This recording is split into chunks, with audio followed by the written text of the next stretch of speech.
Ceci est la manne quotidienne. La lecture soigneusement préparée pour nous aider à grandir spirituellement par notre pasteur. Nous sommes aujourd'hui mercredi le 5 octobre 2022. Nous allons considérer au-delà de la religion. Au-delà de la religion, prions. Père Céleste, nous te remercions aujourd'hui, nous te glorifions, t'exaltons pour l'opportunité que tu nous as donnée d'écouter de toi. Nous prions, Seigneur, ce que tu en as pour nous, aide-nous à le recevoir dans de bonnes conditions et être prêt à le mettre en pratique. Merci Seigneur parce que tu nous as écoutés. Au nom de Jésus, nous avons prié. Amen. Nous considérons au-delà de la religion. Et nous allons considérer notre texte de lecture dans le livre d'Ésaïe chapitre 19 à partir du verset 20 jusqu'au verset 25. Ésaïe chapitre 19 à partir du verset 20 jusqu'au verset 25. Lisons la Bible ensemble. Ce sera pour l'Éternel des armées un signe et un témoignage dans le pays d'Égypte. Ils crieront à l'Éternel à cause des oppresseurs, et il leur enverra un sauveur et un défenseur pour les délivrer. Et l'Éternel sera connu des Égyptiens, et les Égyptiens connaîtront l'Éternel en ce jour-là. Ils feront des sacrifices et des offrandes.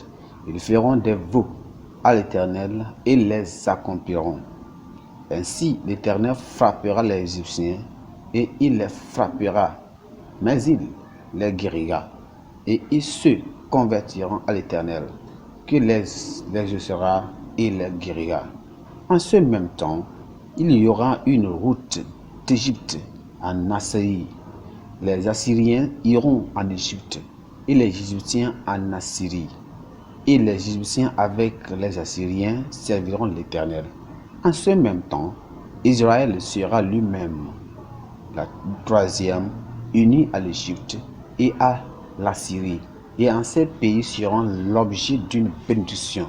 L'Éternel des armées les bénira en disant: béni soit l'Éternel, mon peuple, et l'Assyrie, œuvre de mes mains, et Israël, mon héritage.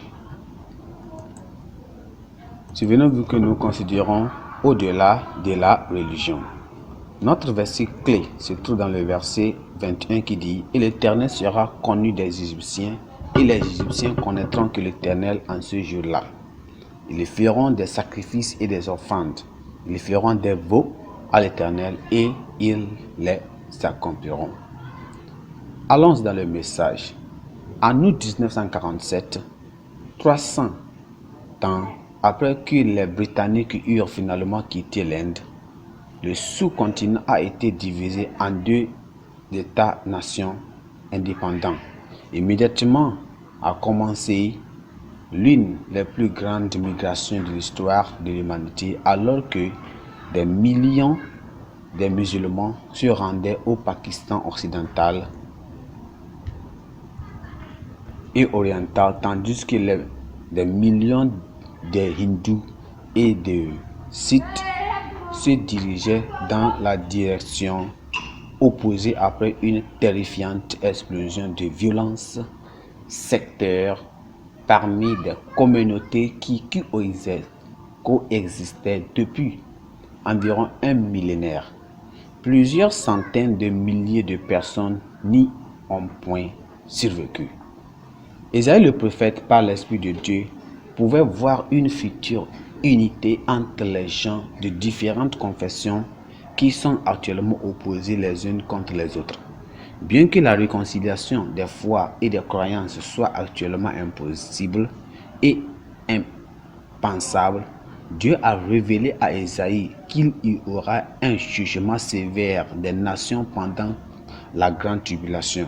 Cela inaugurera l'établissement du royaume millénaire de Christ, conduisant au royaume de la paix et de la réconciliation des nations.